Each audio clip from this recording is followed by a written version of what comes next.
Oh, yes. Oh, yes. This is the Nothing Sacred interview tonight. As we know, we don't have our music like we normally do, but we're still here, still rolling. And we have a very interesting episode of Nothing Sacred interview tonight. First of all, I am Cruise Control. And I'm Maxwell Silverhammer. And we have Chris Fields with us. And it's interesting because I had an idea of what what happened with this. Chris basically is a retired in 2017, correct, Chris? Yes, sir. Retired first responder firefighter, who had a very iconic photo, and I didn't realize until I had actually checked out that photo how much I remember that, because I remember the day that I believe it was right around April 15th. I believe this happened. This is the April 19th. April 19th. I knew it was close, something like that. But it was basically the Oklahoma City bombing, and Chris was a first responder firefighter who had the iconic picture of him holding a baby. We'll get into more details on that, but it was pretty much everywhere back then. Yes. Max, I don't know if, obviously, Max, you can't, your eyesight wouldn't allow you to see that, but it's funny though, man, because I remember you and I were hanging out. I remember that we were hanging out, and it was on TV. It was everywhere. The whole Oklahoma City bombing. Well, actually, I believe it was a Thursday, or was it a Tuesday, or it was it was a Wednesday. Yeah, it was. I'm really off on this. Obviously, I just remember watching it from my home, and then the weekend after we're hanging out. I mean, that was 24 years ago. Yeah. Yeah, that was like back in '95 or something, man. Yeah, and it was obviously it was everywhere. And we'll get into more details on that, because the most vivid memory I have, that picture is obviously one of them, but the other thing was just the building. And Max, how to describe this? The building looked like someone with a giant axe had literally chopped the building in half. Wow. Yeah, it was pretty crazy. It was actually really unbelievable. It was pretty much I wouldn't say a precursor to 9/11, but definitely in the same vibe, the same holy shit, and especially for you, obviously. Definitely, and of course, a lot of people know, a lot of people don't realize they did it McVeigh did it on the anniversary of the Waco siege. Down with whatever his name was down in Waco, Texas. David Koresh. Yeah, that was on April 19th also. That's why McVeigh and them picked the date of April 19th to show their disgust with the U.S. government. Talk about that situation a little bit, like the call you got initially, and kind of run the story. Just before that, I'm sorry, but just a little bit. When did you become let's go a little bit back a little bit. Oh, further. Yeah, back a little bit. Okay. When did you become an actual firefighter? Like, how long have you been on, as a firefighter on the force, I guess I would say, or in the department, I guess. How long before that incident happened? I had 10 years on the job. I was hired in 1985, in July of 85, about 2 weeks before I turned 21 years old. And that was all through in the Oklahoma City area? Yeah, all in Oklahoma City. And in that 10 years, I had already, I guess because it was kind of rare back then, already promoted to the rank of captain in that 10 years. Oh, wow. So you weren't even able to have a beer to celebrate you getting onto the fire department? Correct. Wow. Yeah. Damn. Wow. So you had gone through the obviously 10 years before, and obviously there's probably been nothing. Was there anything even remotely close before that incident that would kind of prepare you, or anything at all that had happened? I mean, obviously 10 years is a long time in a large city, Oklahoma City. That's what I've told people before. In the job you see so much, death and destruction, like in car wrecks, and we make shootings and suicides. You see so much death, but I think seeing it wasn't even the conditions that some of the bodies were in. It was the mass amount of that many people in that close proximity of each other. And it sounds kind of ridiculous to say, but as you perfectly described the building, it's amazing that only 168 people lost their lives in that. Well, like I say, the way you described the building and people that have seen it, I know it doesn't bring any comfort to the people who lost loved ones, but 168 to me, after seeing the building initially, I didn't think there'd be any. Max, giving you an idea, you could see into the building, into offices, like literally, like the walls, like you could see each floor, and inside, because it was literally half the building just disintegrated. It was just gone. I don't know if it was half the building, but it was definitely a large. Yeah, it was from the from about the it was everything pancaked down about from the front of the building about halfway towards the back, and all the floors pancaked down. Okay, wow. So let's I didn't want, sorry, Max, to derail your question first. I just wanted to get a little background on how long you'd been there and what was going on. It's funny because I have I don't know what he'd be. I guess it would be my stepbrother's cousin, who's I guess that would be a cousin-in-law or something. Yeah. Anyway, he's a firefighter out here, and I was asking him. I said, "Man, do you guys get a lot of action? Is it constant?" What? And he says, honestly, a lot of our calls are having to come, change homeless people's colostomy bags or something, or, really, really weird stuff. So most of your calls were a lot of that in a lot of cases, correct? Well, now when I hired on in 1985, that was not the case. There was lots of house fires, residential fires. There was a lot of urban renewal going on in Oklahoma City, and I threw up some air quotes there. There was some urban renewal going on. So we were making lots of structure fires in certain parts of town. So it was, and I was always, fortunately, I look back and say, fortunately, I was always at busy stations. I was at stations where the rig I was on made every second alarm fire in the city, no matter where it was at. So I got to do a lot of running, but what you say now, currently, that is true. About 85%, probably closer to 90% of calls that firefighters go on anymore are first aid related calls. Why has that changed? I think the building materials they use now, the type of furnishings don't burn as readily. A lot of cities require homes to be sprinkled when they're built, and I think that has a lot to do with just the materials, and I guess I would say a little bit of public education.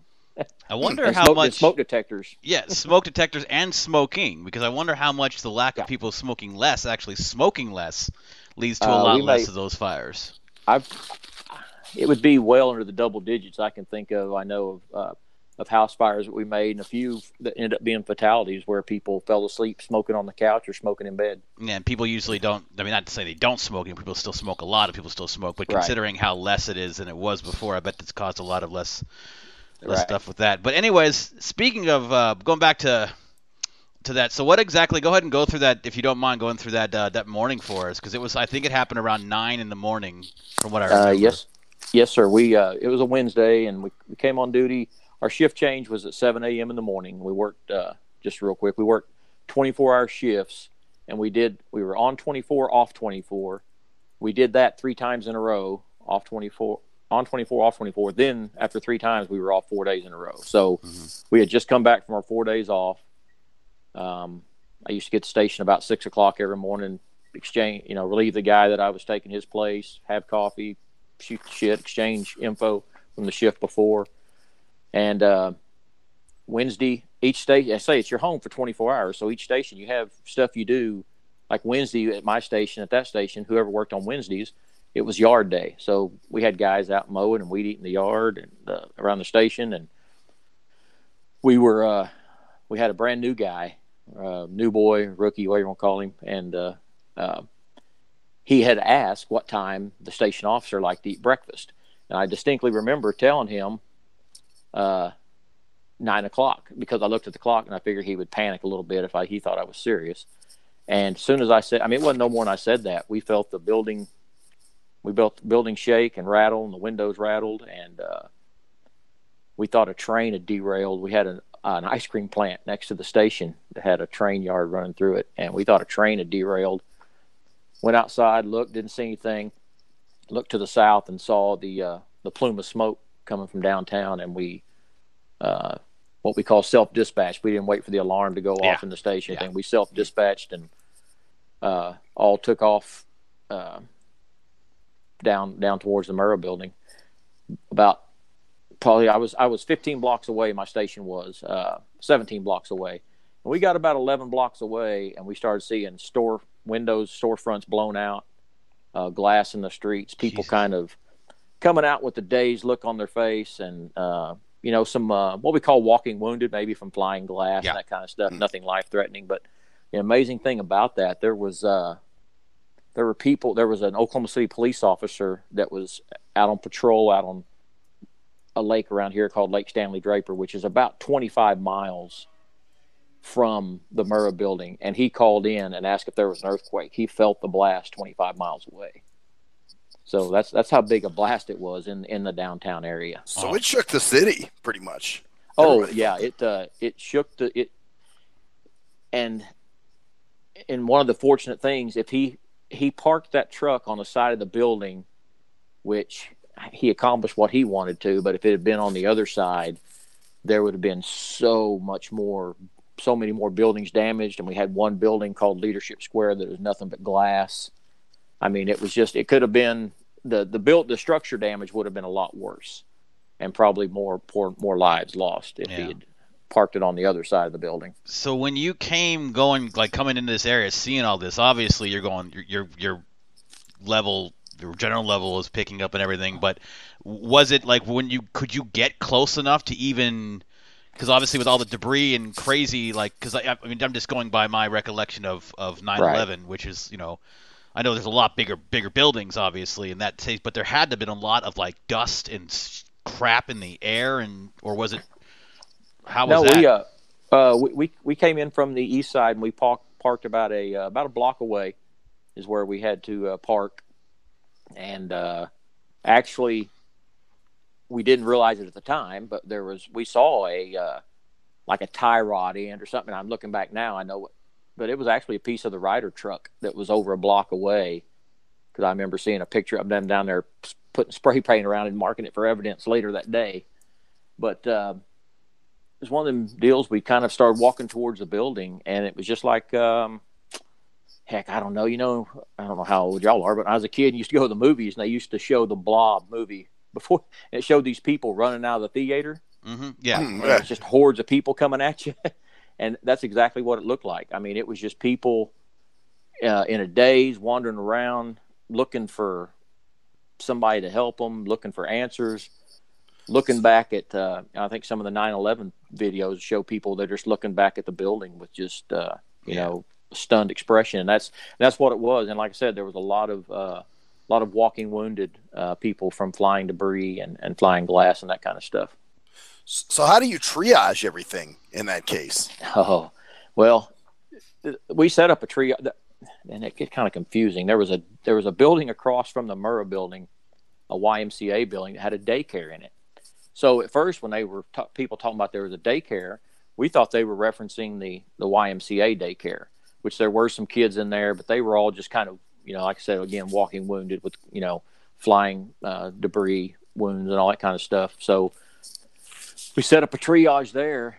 My crew did for that little area.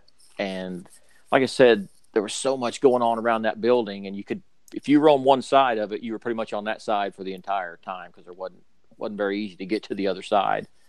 But we spent about that 10 minutes on triage there, and then we got called down to the scene from our chief to help get a lady out of the basement that was stuck in the basement. Well, so approaching the building, I mean, did it really start dawning on you, did you have any idea at that point what the hell is going on? No, at the first, and even on the way, we were thinking about a natural gas explosion or something. So you still don't know the source. Yeah, no, we don't. Interesting story. Jump ahead just a little bit. We really didn't realize it was a bomb until about an hour into the incident. They evacuated all the rescuers, told us all to exit the building because they had found another explosive device. And our all reaction was like, what do you mean another explosive device? Like, we didn't know there was an explosive device to begin with. Right. And that's kind of when, and that was a tough moment for a lot of guys, because a lot of guys were actually communicating with people that were trapped underneath the rubble. Oh my God! One buddy of mine actually reached down through a hole and was holding a woman's hand and talking to her. Oh shit! He was evacuated to order the building, and he struggled with that for a long time, and he didn't know until, and this is an honest truth, he didn't know till about 3 weeks ago that this lady had survived and made it out of the building, and they met about 3 weeks ago, and it's 24 years later. Wow, that must have been eating him for years, because just because you know that it's not your that's kind of where I'm intrigued a lot by this. Like you're sitting there, you're holding some person's hand, and you're being ordered to leave when there's a person there who you have no idea whether that place the person's in could collapse immediately on her, further, right, or So anything what does else. he tell? What does he tell that woman at that point? He just promised her that he promised her that he would be back, and he actually wrote her name down and stuff, and he ended up losing the piece of paper because he was supposed to tell her husband that she loved him and that kind of stuff, and he lost that sheet of paper later. I mean, he was looking for it, he couldn't find it. He told her that they would be back, and then once they evacuated the building, that's when we kind of got control of everything and kind of set up an incident command system, because at the time we had citizens, we had people running everywhere. The police were trying to set up a perimeter, which was almost impossible. But then once they evacuated and got everybody out of the building, and then we started sending back people in. Well, he didn't get to go back into that area. He was trying to, but he was a police officer, so he ended up getting assigned the perimeter. So because once it became kind of a rescue and recovery, it was pretty much the firefighters and paramedics and that kind of stuff. So it was pretty tough on him. The police were basically handling people, keeping people out of the area and keeping order outside of the building, while you actually were going in and trying to figure out how to get those people out. So he had no idea. Right. Exactly. We didn't know who was who at the time. At first, when we got there, we didn't know who was a rescuer, who was a victim, who. Wow. So, as a matter of fact, one lady that was, I believe it was 168 were killed by the blast, but I think 169 died the bombing. One was a nurse that was off shift at a hospital that came down there to help, went inside the building, and a piece of falling debris hit her in the head and killed her. Oh, wow. Wow. Yeah. So. Man. Well, so did they send in, like the bomb squad and everything to clear the place before you all went in to sort of do what you needed to do? Yeah, once we went back in, before we went back in, they cleared it. What the device ended up being was on the 9th floor was the ATF. That's where the guy that ran the Waco deal, that's where he was officed at, was there in Oklahoma City, that ran the Waco siege deal. And it was a kind of like a display shelf of dummy weapons and dummy explosive devices they had. Well, probably some dumb fireman like myself would walk in there and go, holy shit, there's another grenade, or there's an explosive device, not knowing it was a dummy shell, but that's what it ended up being. Something used for ATF then. That's something. Yeah. Something they just had sitting up there on display, something they probably confiscated in a raid or something, just to show. And but once we got all that settled, they cleared the building with their bomb dogs and all that kind of stuff before we got to go back in. What was the first thing that stood out to you when you went? I mean, because obviously that picture, I think, I don't know if that was from that same morning or. It was the same. As a matter of fact, it was it was just right after we got that lady. It happened so quick. It was before the first evacuation. It was within the first 30 minutes of the incident. Wow. And so it was. And I would say that was a deal where we were.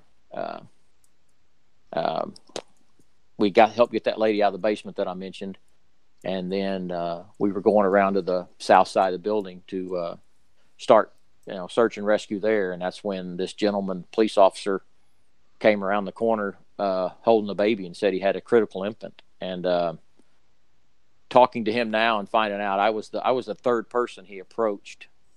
What? That was saying, he was just trying to say, hey, I've got a critical infant.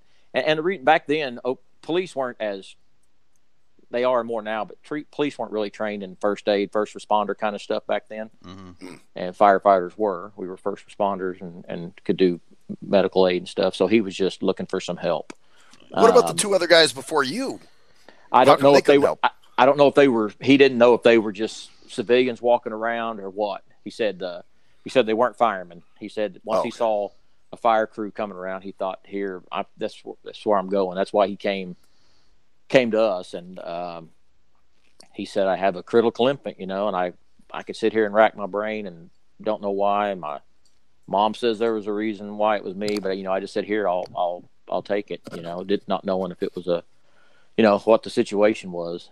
and said, I'll take her. And he handed me, and I think that was one of the photos that was caught too, is him actually handing me Bailey. That was the baby's name that I came to find out. So, and did she survive? No, she was deceased when I had her. Oh, when you took her. That's one of the first things I did was checked her for signs of life. I had to clear some insulation out of her throat and stuff, and she had a little slight open skull fracture, but she was already deceased. And I looked up, and right across the street was an ambulance, and I thought, well, I'm gonna take her over here to this paramedic. You know, maybe they can hook her up. Maybe they can find a faint pulse. Maybe they can, they have some different equipment, So I took her over there, and same thing. I told this IMSA paramedic, I said, here, I have a critical infant. And the ambulance was full. They had a person in there on the cot. They had a person up on this bench. They had a person in the floor. And they had two people outside the ambulance on backboards. And so he told me, he said, hold on just a second. He said, I'm going to get a blanket when I'm going to put that baby on the ground. And so later, once I found out a photo was taken, that's when the photo was taken. I was standing there looking at her when he was getting this blanket to put on the ground so we wouldn't have to put her on, so she wouldn't be laying on the ground. Wow. Man. And, had you ever seen anything remotely, I mean, in your 10 years previously? It's yes, but not like that, not holding, Yeah. I mean, in a career as a firefighter, police officer, any kind of first responder, you see death through, you see some mangled stuff through car wrecks and shootings and all sorts of stuff. And that's what I was saying, to be that in direct contact with it, and that's kind of what people ask me, what were you thinking when the photo was taken? Of course, not now that I know when the photo was taken, I was just looking at her thinking to myself that, wow, because I had my son at the time, who's 26 now, was 2. Wow. And Bailey had just turned a year old the day before the bombing. Oh, geez. So, yeah. So I was just thinking, man, somebody's world is getting ready to be turned upside down. And not knowing, that, because it was early on, and not knowing that scene of a fatality was going to be replayed over that day, 167 more times, not realizing the impact of what we were getting ready to get into. And so that was just the beginning, obviously. So you probably saw some other things that day that were obviously, I wouldn't say just as traumatic. I mean, it's pretty hard to go over that. But because I know that there was a lot of people trapped and stuff. So obviously you were working the full day to get other people out of there. So how many more? I mean, go ahead. I'm sorry. Yeah, you go ahead. I'm sorry. I think. No, I was going to say, yeah, we removed. That's kind of an interesting story. Once the paramedic from the ambulance took Bailey, I went and caught up with my crew, and there was an area called the pit. That's what we kind of nicknamed these areas, geographically areas, so we could, go to the pit, go to here, so we know where to go. We named them ourselves, but so I took this ladder down into the pit area, and I saw my crew kind of walking around, looking down, and they were hollering, kind of screaming. So I got down there, and they had heard a lady hollering for help, and she said, so they were asking her, where are you located? And she said, I can feel the pressure, y'all walking on top of me where I'm at. So they were kind of sounding it out, having her tell them where she feels the pressure, so they could figure out how she was laying. So we could start, so we knew, around the head area, we'd be a lot more careful removing debris. And so once we finally figured out how she was laying, we started moving debris, and we got a lady out. She was talking to us. Her name was, I'll never forget, her name was Sheila Driver. She was 28 years old. She was pregnant. And we found out the next day when they started listing the fatalities, she had passed away on the way to the hospital, her and her unborn son. Wow. I had a great experience just a couple of months ago. I didn't know she had a daughter that was older at the time that wasn't with her, and I was one of the last ones to actually speak to her. I met her daughter 2 or 3 months ago, her surviving daughter, which was kind of a humbling experience. It was pretty neat experience too. But once we got Sheila out, and that was the last. We got sent back to station at 11 o'clock that night. So we were there from 9:02 or whatever until 11 o'clock that night. That was the last live. Sheila was the last live person that we saw that day. Everything from then on, for the crew I was with, went from rescue. We were in recovery mode the rest of the day. That's the next question. How do you just go home, have dinner, and kick back after that and unwind? Like, what did you do? Did you just fall face first into your bed and just completely black out that night, or how did that go after a day like that? Well, when we got back to station about 11, that's when I got a phone call about the photo. Was the Associated Press had faxed a picture to our dispatch office saying, "Can you identify this firefighter in the photo?" The chief dispatcher I'm good friends with, he said, "Man, it looks just like Chris." So he called me at the station. He knew he was back at the station. So through a process of elimination, that because there was 3 other guys with a red helmet with a 5 on it, from my station, I said, "Harvey, I guess it's me." I said, "Nobody else, handled the baby that day." And he said, "So you carried this baby?" I said, "No." I said, "A gentleman handed me this baby." And so he said, "Well, I know it's you, Chris. It's a red helmet at 5. And he said, "I can see your mustache." And he goes, "I know it's you." And I said, "Okay." He said, "And the fire chief said we could identify you if we can." And I said, "Okay, that's fine." And he said, "Well, and the Associated Press guy said this photo's going worldwide." So when I hung up with the phone, the guy said, "What was that all about?" And I said, "Evidently," and then just totally kind of joking, like firefighters try to keep this dark humor or kind of keep things humorous just to, survive. Oh, of course.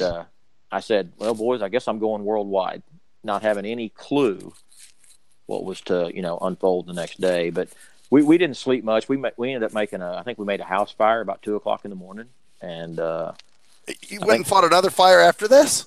Yeah, we had a house fire. Yeah, everything kept functioning through the city. Yeah, he's got 24 hours on. That's right. So I think we got to bed laid down about 4, and then got up at I think 6 o'clock. The other shift started coming in, and one of my buddies from the other shift came in and put the Daily Oklahoman, our newspaper here. They had it as a little inset picture. He put that down, and one guy came in with USA Today and was going, "My God!" And so we flipped on the TV, watching all the news shows in the morning, and it was just, they were showing headlines from around the world, and all these newspaper and everything was that photo was on. I was just like going, "Oh my gosh!" Not realizing, it was just crazy. Did you? So when in terms of just, and we'll continue on with like how everything affected you also, but in terms of the last person rescued that day, so you didn't go back there and look around any further after that? They just knew that there's just no one else there. Like there wasn't. Because like, I hate using. I don't want to use like 9/11 as a reference all the time. It's the only other building, kind of comparable building collapse type thing. But in terms of like, like were there other crews working on there? Like when was the last person actually? Was Sheila the last person that was? No, there was and the search went on for. Or Sheila, if her name was Sheila or not. If I'm sorry, right? Sheila Driver. That's correct. Yeah. But they removed debris and kept searching for. It was almost 3-4 weeks before they finally imploded the building, and search and I say recovery was going on all that time. At about, and I'm scared to say what time because somebody will hear this and go, he don't know what he's talking about. But it was very late into that day, probably early in the morning, the next morning, that Dana Bradley was taken out of the building. She was the last live person taken out. They had to, with no sedative, no nothing, a doctor came in there. He got dressed up just like a firefighter, crawled in this little hole, and they had to amputate her leg from the knee down to get her out. And he actually had to use a pocket knife to cut the last tendon. Oh, Jesus. God. Yeah, I mean, and fuck. Yeah, exactly. It's just some of the stories that I've learned since then, and some of the stories I'm still learning, which is crazy. Some of the stuff that went on was just was just crazy. And so the rest of the next 2 or 3 weeks was just spent pretty much moving debris to get victims out that were already deceased. They brought in. We had all these urban search and rescue teams come in from around the United States. All this high tech equipment. And what they would do, we couldn't do anything until they'd secure the building, and then they had all these lasers on this building. If this building moved a millimeter, they would stop what we were doing, pull everybody out, do some more shoring and stabilizing, and then go back in. And that's how it kind of went for the next 2 or 3 weeks, getting the rest of the victims out. The last 3 victims were in a place to where they couldn't be removed with the building. So the last 3 weren't taken out until the building was actually imploded. They had to wait and implode the building, and then they were able to, because they were up against certain pillars and beams that they just couldn't.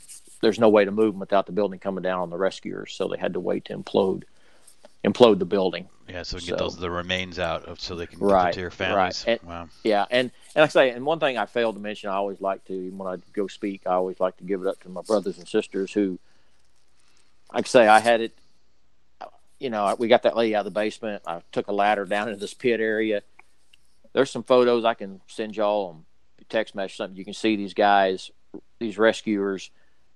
The first 4 or 5 hours, we didn't have any heavy equipment on the scene. We didn't have all these teams from around the country. So all these firefighters were tunneling their way in, 5-gallon buckets at a time. And what I mean by that is one firefighter would start, and he would just start moving, rocking debris with his hands, pushing it back between his legs while he was laying down. The guy behind him would do the same thing, so on, till it got out to the building, and guys were filling up 5-gallon buckets. And that's how these guys tunneled their way into the parts of the building to start searching for people. They actually dug by hand, 5-gallon buckets at a time. So it's like body bulldozing, basically. Yeah, it's exactly. That is exactly what they did. They would. I don't know if I could have done it. I really don't. I mean, this guy was tunneling into a blind area, moving, rocking debris, shoveling it back between his legs. And it was just a train of firefighters until it got to the edge of the building, and somebody there with a 5-gallon bucket they'd wait till a 5-gallon bucket was filled up, and they'd empty it and start all over again. It was crazy. So okay, so at that night, basically, you got that. So obviously, people wanted to talk to you, I would assume. Yes. So you went. Because I think I remember even hearing just stories about some, like, you obviously going on the news. Did you go on all the major morning shows or just news shows? And yeah, I went on all the major morning shows. Few of them, like the Today Show and Good Morning America, they did like live interviews from here in Oklahoma City. Yeah. And then like CBS's morning show, we flew out to New York City with a bunch of people, with several other rescuers and things like that. So between that and radio and TV and newspaper and you were and I guess the thing was, social media didn't exist back then, or there's no telling what would have happened. Don't you guys have a public relations person, that would normally do something like that, or how does that work? We did, and that's who I was with most of the time. He was a great man. His name was John Hanson. He was our PIO, Public Information Officer, a great former firefighter, a great dude, and he took care of me like nobody's business. He did all the updates. I mean, he won awards for the way he handled it. He did the media, giving updates on victims and the families and rescue and all that. But then when it came to them wanting to interview firefighters, of course they requested the firefighter that was in the photo, yada, yada. So, but John was always right there. And the good thing was, and we'll get into this when I talk about some of the effect it had on me, was the fire chief, Gary Mars, would always say, "Hey, Chris, so-and-so wants to interview you. If you don't want to do it, just say no, and I'll be the bad guy and tell him no." Well, as we get into it, I'll tell you, that just kind of played on my psyche when he'd use the word. I don't want to be a bad guy. I felt like, so, I mean, it was just one of those where the old mind is just, a lot stronger than what you think. Yeah, that's kind of the question I would ask. At a point, I mean, after the 550th interview, was there just a point where you were just, I just don't want to, I just don't want to do this anymore. I mean, at least it's like during that time, I mean, did it just weigh on you and just reliving all those moments over and over again and hearing the questions over and over? Yes, and that was a lot of it because, sometimes I would tell that story 5 times in a day, and by the 5th time, I mean, I honestly, I couldn't cry anymore. I couldn't be emotional anymore. So I got thinking, people are going to think, God, what a hard ass, dude, like show a little emotion. I mean, so I would think they're going to think, God, hard ass, show a little emotion there, Right. Like you're just numb, Right. Yeah. And then the things that I really battled with internally was I struggled a lot with and like I say, guilt a lot of times is not warranted, but a lot of times I've had my share of warranted guilt, trust me.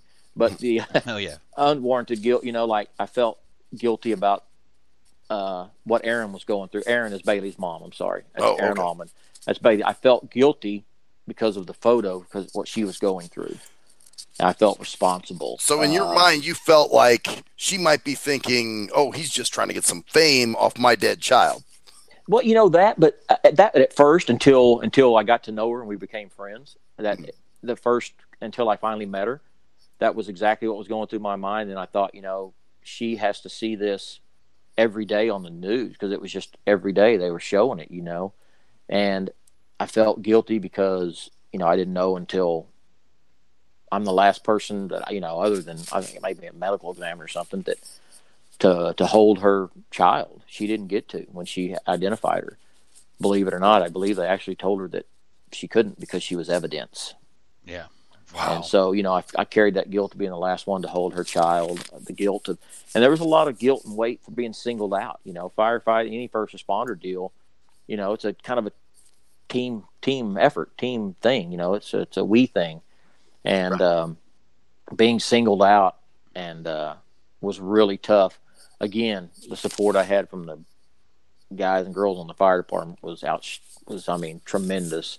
But there's still that feeling of going, and they'd use the word hero, and there'd be sometimes reporters would ask me a question about, have I met seen the child? I mean, they didn't even know the child was deceased. And here I'm doing an interview and I have to tell them the child's deceased. And, well, now you still going to call me a hero? I didn't do anything heroic. It was just kind of always playing on my mind. So, yeah, I mean, just the fact that you were that you were there to even get in that situation is heroic, in my opinion. Just because the fact that people go out and do this and see this every day, I know in my mentality, like you were saying, people are stronger than they say they are, but you wouldn't get me near being a first responder. I mean, my vision obviously isn't great, but even if I did, it's just a mentality to be able to expect. Obviously you're not going to expect that, but you have to in a way. Right. Like there is, like if someone wants to be a firefighter and they look at that picture, they have to say to themselves, I could be the next person in that picture in a different place. Right. And it takes a certain mentality to do that. It does. And things I've learned over the years, as I got some of the calls we make, I mean, it seems it's almost like a routine call. If you got a call at 6 to 7 o'clock in the morning on to check the welfare of a person, it was usually an elderly person that had passed away in their sleep, usually 90% of the time. You just knew that. Well, but when you get there and there's nothing you can do and you have to tell the wife, there's nothing we can do, he's gone. And here now you have this 90-year-old lady crying on your shoulder saying, I've woke up with this man every day for 70 years. What am I going to do? And trauma's different to everybody, but to me, that weighs on me just as much as the bombing does, Yeah. When you have a sweet little lady asking you, say, what do I do now? I woke up with him for 70 years. They're looking to you for advice. Yeah. And that was a big deal for firefighters at the bombing is we pride ourselves on making a bad situation better, somehow, some way. Well, that day we couldn't. And I think what was different about the bombing was if we make a full arrest and bring somebody back by CPR, or when we drop them off at the hospital, we never know. We usually 99% of the time, we don't know the outcome. We don't ever hear from the victim again. We don't ever see, Well, with the bombing, this was on the news every day for, a year. Yeah. There was always stories. So I think it was an incident that firefighters and had to relive every day, which we normally don't do with other calls. So did you so let's go just with any kind of like sudden any kind of shock or something like that. When I mean, there's before, it seems like there would be before that and after that in a lot of ways. Like, even though you've had issues before, like you mentioned, calls in the morning, that kind of experience where it's absolute mayhem and just complete chaos, and with the child and everything, how did that affect you? Was there like a before and after, like before, the bombing, and then after in terms of how you dealt with it, or how did it affect you, like long term? Long term wasn't good. It's a part of my life I'm not proud of, but I'm proud to talk about it now to help, keep other first responders maybe from going through it, or maybe catching the warning signs that I kind of ignored, Mm-hmm. And one of those was, like I said, I'm always this, I'm kind of the jokester at the fire station, the happy-go-lucky. So that's what I would do when I would go to work. I would be this, that same guy, because I didn't want the people that put me in a position of, put me in that station officer position to think I couldn't handle my job. And I didn't want the people below me that were looking to me for, answers and all that on the job to think I couldn't handle my job. So I just kind of hid it all when I went to the station. But, my family is where I kind of really, at home, I wasn't the same. I was a little more, and it really came strong about 6 or 7 years after the bombing. I mean, things were good at home. I wasn't abusive or ignoring the family. I was just a little more distant, probably more so than usual. But we were putting a swimming pool in the backyard, and I was helping the guys bust out some concrete. And it started to rain. Well, a lot of people don't know, about 7 o'clock in the evening at the bombing, it started to rain that day. So I got that smell of wet concrete dust that we'd smelt at the bombing that evening. And I just kind of thought, God, that smells just like the bombing. I mean, I didn't freak out. I just kind of had that thought.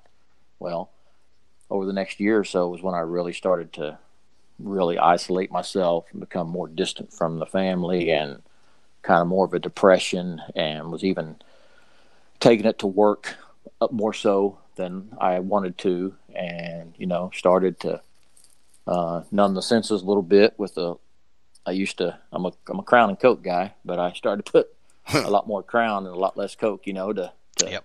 Did you ever Crown and Coke it before work? Yes, now that I'm retired, I can say that. I never went to where I couldn't function. And I know that sounds like I'm making an excuse, but I kind of did it more it wasn't the physical, it was more the mental, it kind of helped me numb your mind a bit. Yeah, exactly. And of course that quits working. And that's when things kind of spiraled out of control at the house. The wife said, "Hey, it's time for you to pick up or get up. You need to, you're the man of the house here. You've got a family. You got 2 sons that are looking up to you. I just said, screw it. So I moved out, said, don't tell me what to do. I was just kind of, wow. Yeah. I mean, I got to be bitter. I got to be, which led to, like I say, fortunately I've got a woman that God gave her the grace to forgive me for everything. We're still together, but that led to, extramarital affair, left us being separated for probably about a year and a half before I finally just knew this wasn't that. There's no way that was my purpose, to live in to be a 40-something-year-old man living by himself in a, Mm-hmm. 1-bedroom apartment, So up to that point, you weren't seeking psychological help. No, nope. Therapy, nothing, huh? Nope, I didn't need it. Wow. And that was my attitude. But I'm 55 years old, so I was raised in the era of, when you was playing little league sports, and even when I got on the job in '85, it was suck it up. Yep. There was no time to lay there and whimper about an injury or say my feelings are hurt or I'm struggling with this, or that just didn't happen in the fire service. And so that's the bravado, you know, I kept up for, and like I say, until I had, of course, you know, on the outside though, I'm making everybody think that everything's great. My family knows, and once I move out, everybody knows. But I'm still playing the scene of, hey, this is what I want. Everything's great. Mm-hmm. I'm a great guy. Hey, I'm still paying all the bills at the house. What more could she ask for? Keep the lights on, so I guess I'm not doing too bad, right? Paying. Yeah. And that was my attitude. I was thinking, they can't badmouth me. Look, I'm still taking care of everybody. But in the same sense, you know, I left my 17-year-old son at the time, say, here you go, buddy. You're the man of the house. Take care of your mom, you know. I got so disruptive to my family, not like causing a scene, but would upset my wife, which would upset my youngest one, that his little league football coach was a friend of mine, said, hey, you got to quit coming to the games because you upset Cheryl and Parker too bad. So, I mean, that's where I had got to in my life before I finally, like I said, I just finally realized, okay, there's no way I got breath in my body. There's no way this is my purpose, you know? Yeah. It's almost like you forgot everything that the lessons in a way, like that, the whole kind of bombing can teach you is that you never know. You just never know when shit's going to happen. I mean, exactly. And if you don't know, then the only thing you can do is be around those that you really care about. And if you know that you can do something better, then obviously that's what's the point of going through the whole situation if you're not going to learn and grow from that? Exactly. Right? And that's like I say, that's, you know, I finally went and started doing some counseling and was, like I say, diagnosed with PTSD and went and got the counseling I needed. And like I say, me and the wife, I love to steal, you know, Jay's Dobbins deal about, you know, I've made 1,000 mistakes and I've been given 1,001 chances, you know. But you know, I don't want to be like I guess maybe to be a devil's advocate here, but you also have to understand, and people have to understand that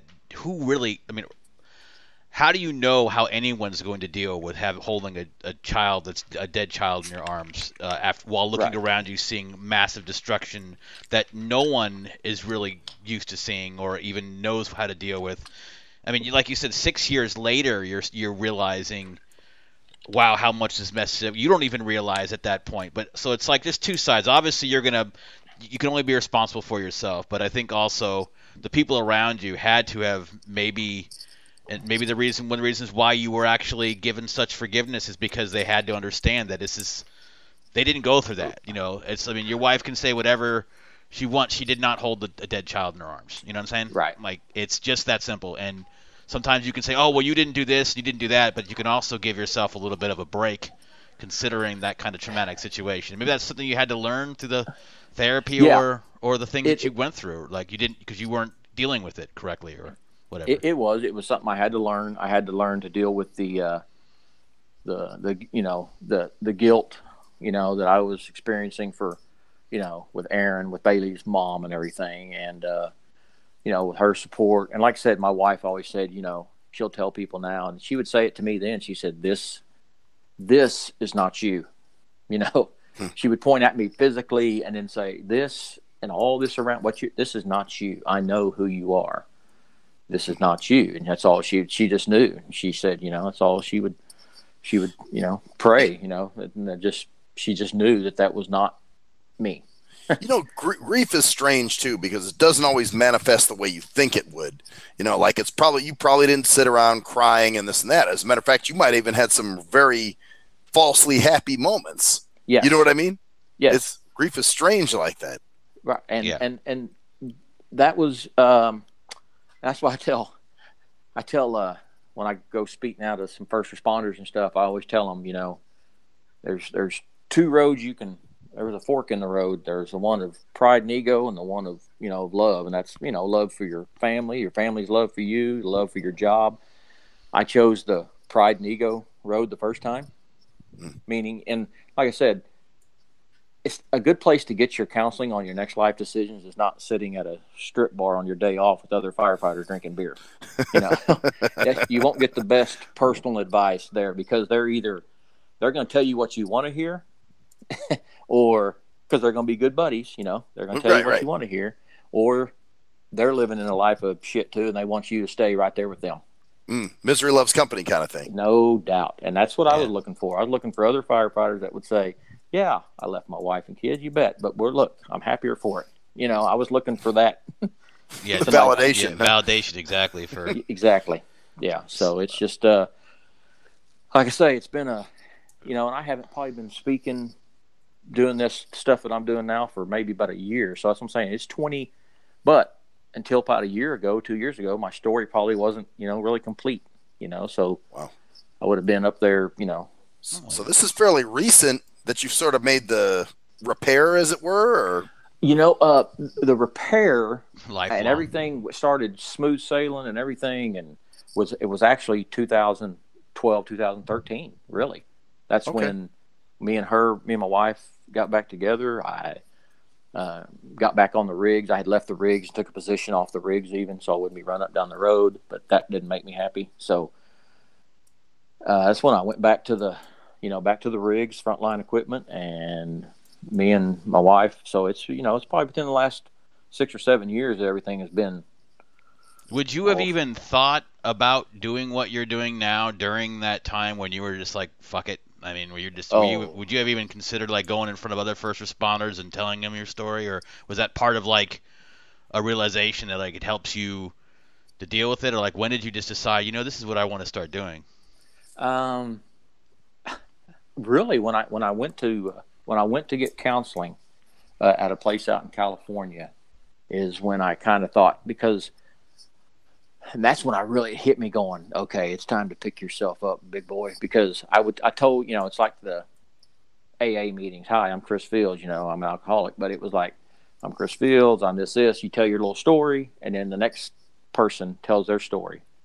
And when they're telling their story, I'm going, oh my God, mine sounded pretty weak compared to his. You know. Wow.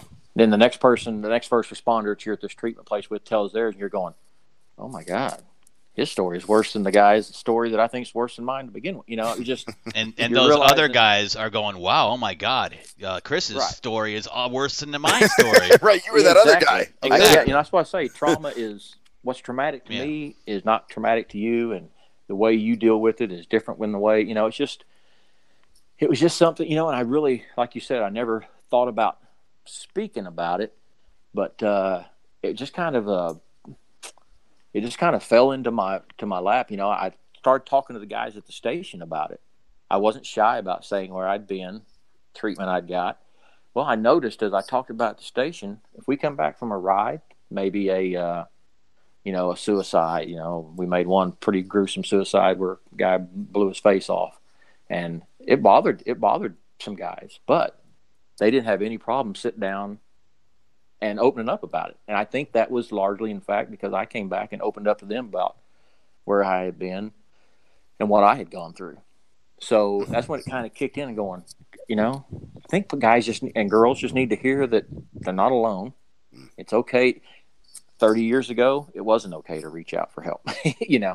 Well, you know, and you never want to be that broken guy. Yeah, you know, I'm the broken firefighter. You know what I'm saying? Especially as a man, as a male, because like there are lots, and there have always been lots. And this is, I don't want to make too much of a political statement here, but even now, you know, it's you're at one time you're expected to be as a man, you're expected to kind of be emotional and let it out and stop being so stoic. But then when you do, oh, come on, man up. It's almost like we don't know where to go half the time.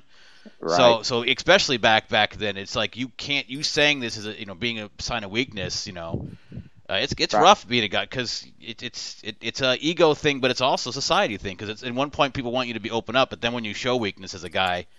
Well, especially your occupation, man. You got to be, you know, the tough guy, and you're the firefighter, man. You go into burning buildings, so you don't have time to be, you know, to be upset and to be sad and depressed, and you know, so yeah, your occupation, I think, puts fuel on that fire even more. Yeah. The old, I think a lot of them refer to it like, you know, the John Wayne syndrome. You know, you had to be. Yeah.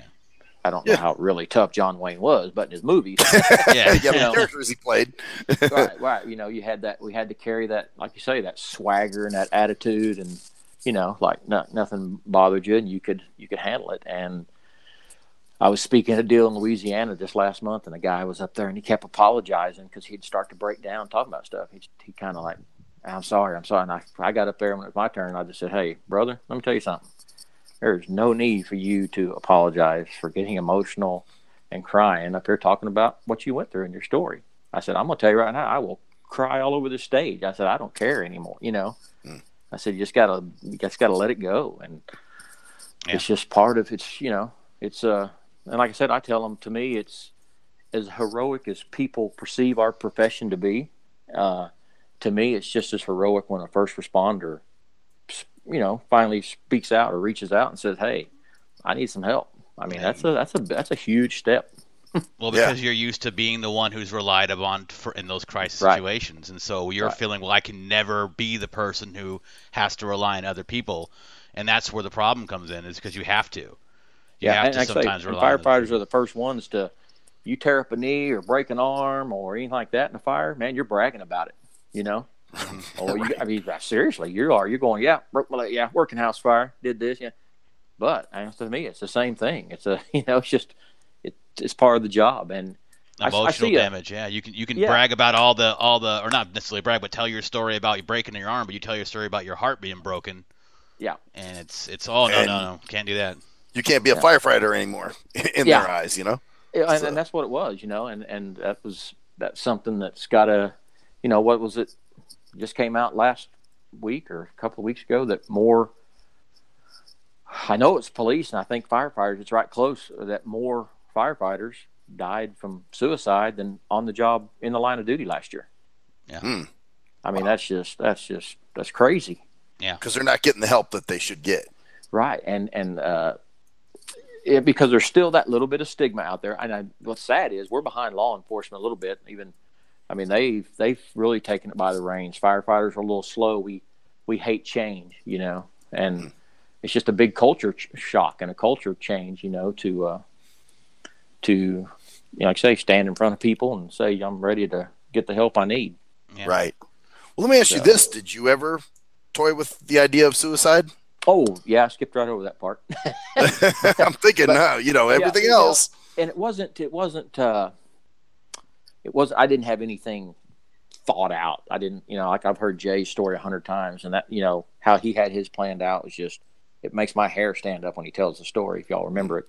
Oh, yeah.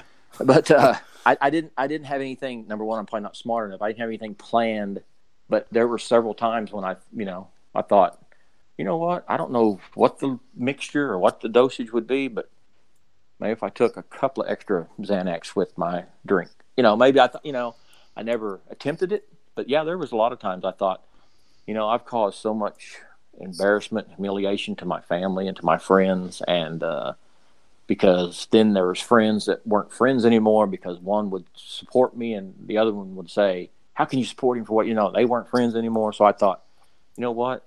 Maybe if I would just wasn't here, all this would go away and everybody'd be friends and happy again. Was there ever an on-the-job sacrifice where you're like, well, you know what? Fuck it. I'm just going to go in this building and, I'll get the people out. But if it blows up with me in it, it doesn't matter. Yes. And then that is something, and I wish I was smart enough to remember the word, what they call it. But it is something that it's something they go through when you have the PTSD. You take that, it's not blatant, but you take that little bit of extra chance, like maybe on a house fire, maybe getting away from the hose line a little farther than you should, or I do remember we had a specific deal where we had a car wreck, car kind of laying in a ditch, wasn't real stabilized, and while they were stabilized it, I went ahead and crawled underneath there trying to, like put a C-collar on the patient, which I knew if one of my guys or girls would have done that, I would have chewed their ass out. Right. Yeah. But I thought, and I wasn't doing it to say, oh, look what he did. I was doing it to say, maybe something will happen. Wow. And that'd be a good way to go in the line of duty, better than having, blowing your brains out or something crazy. Exactly. And that just, it's just crazy where the mind takes you. And I never, realized how powerful. The mind really. That's is. it. Once that happens, man, you start respecting the power of the brain. You know what I mean? Yeah, it's powerful. It's just powerful in ways that can wreck you, and ways that can bring you back up again as well. So. Yeah, no doubt. So wow. let's wrap this up a little bit here. Do you have any like websites, or is there any kind of foundation or other place you work with who helps first responders and particularly firefighters? Because quite honestly, I mean, obviously we do hear. Whenever there's something crazy like 9/11, the firefighters were all, given. I mean, well, actually, one more question before that. How did that affect you? Did that affect you at all? The 9/11 incident, in terms of making it worse or better at that time, because that was right around 2001, so about 6 years after. So that was right at the 6-year mark when you had your thing. Did that kind of push you in a way? Like, they had to at least felt some kind of like. It did. It took me. It took a lot of us back to that day, because we were actually on duty that morning. I was in my office at the fire station, and the guy said, "Oh my God, a plane just flew into the World Trade Center." Of course, we just thought it was a little commuter plane or something. And then we're actually watching the live, and that other plane, flies in. And what's so funny is we had just flown back from. I mean, that night we flew back from Dulles, or we would have been stranded there because we were at a national firefighter softball tournament, a fundraiser for muscular dystrophy in Maryland. And we had just flown out. Well, flight got delayed and a bunch of stuff. I thought, oh my God, we'd have been stuck there we'd had to drive back. But it was a time when a lot of guys, I think it took a lot of guys back to that day. Yeah, because I definitely feel like, I mean, obviously there's that spotlights, but it's not saying that firefighters are like forgotten or not considered, but it's usually law enforcement, and other things.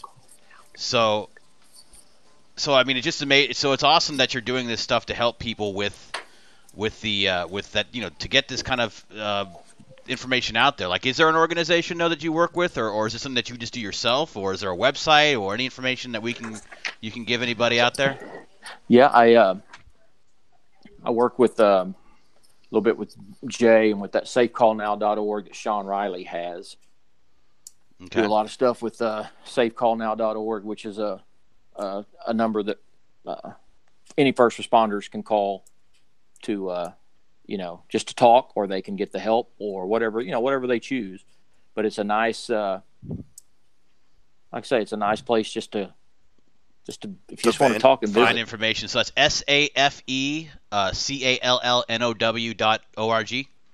Yes. Okay, I'll throw that in a link under the. Any personal websites you got? Like, are you? Well, I will tell you this. I am, like I said, I'm kind of a new boy at this, but I do have, and I just talked with the lady today, and we're going to start working on so people can, you at least write it down. People can keep checking it. It's going to be up hopefully by the end of the month, and it's going to be chrisfields.org. I actually got the domain and all that. Oh, awesome. Nice. So that'll be up, and that'll just talk, tell a little bit of my story and talk about, any speaking deals I have coming up and all that kind of stuff. And you did mention to me in an email, you're also working on a book or thinking about a book? Yeah, I've been talking to a lady who wants to, actually we've already kind of started putting stuff together, and I've been talking to her, and I'm hoping within, I'm going to say 6 months, just because I don't want, but I'm going to post some stuff on my website when it gets up and running. Like I said, and it's chrisfields.org, and hopefully my plan, if it goes as planned, by the end of the month, it'll be up and going. But yeah, just a book, and it's just going to basically be, I'm going to title it Out of the Chaos, and that kind of represents the chaos of that day in the building, and then the chaos that, my personal life that I went through. And and it's going to, little Amazon style book, nothing, no big publisher, just a little self-published deal. Right. Just so people have the information. Exactly. Right. They know. Right. And then I am also now on I'm the vice president of a little nonprofit deal we're starting up called Healthy Hire, Healthy Retire. And there is a Instagram for that, and just under that name, Healthy Hire, Healthy Retire. And what we do there is we're trying to get the funds, establish enough funds so if Firefighter Chris Fields needs to go somewhere for help, and insurance is great, but there's usually that $3,000 or $4,000 out of pocket, that you got to have for certain things. So we want to be able to, vet the institution they're going to and do all these things and say, here you go. There's no reason you can't go. I've seen too many guys and girls not go because they say, I don't have $5,000, I don't have $6,000 out of my pocket. And to help with airfare, if they got a family that flies in for a family deal, and that's for all first responders, military, and everything. So that's another thing I've just recently became involved with. Well, nice. Thank you so much for coming onto our little hole in the wall here. It's been a very interesting interview, and you actually spent more than an hour with us, man. I don't know how you're not crazy already. Yeah, I know. Thank you for just taking the time, and I also want to thank you for your 32 years of service to your community. Well, thank you. It takes a lot and takes a special kind of person. People think, oh well, those first responders, those police officers, whatever. But I like I said myself, I wouldn't be able to. I don't have the wiring to do that kind of thing. So the people that do, I truly appreciate it. I appreciate that. And I'll go ahead. I'm sorry. I'm just saying I'm glad everything seems to be working out with your family as well. And that's great to hear that you've kind of got that taken care of, and you're doing a lot of things for other people too. So. Yeah, it's a great. And if I'm I think I'll be out in Vegas the end of April. I'll look y'all up. Oh, yeah. You know what? Actually, I'm in Vegas. He's in Eugene. Oh, okay. He's in Oregon. I'm in Oregon. You can definitely hit me up, man. We'll go hang out or something. I'll be out there for my son's bachelor party. Oh, nice. Oh, wonderful, man. I think he threw out an invitation, think I wouldn't accept. I called his bluff and accepted it. So. There you are, man. Well, Dad's coming to the bachelor party. Well, thank you so much, Chris Fields. Like I said, it's chrisfields.org, and then it's safecallnow.org. A bunch of other stuff there. Thanks again for coming on the show. This has been the Nothing Sacred interview. Stay on just for a second after this real quick, but we'll just end this up. I'm Cruise Control. And I'm Maxwell Silverhammer. And that's the story there, bitches! Thank you for joining us tonight. See ya.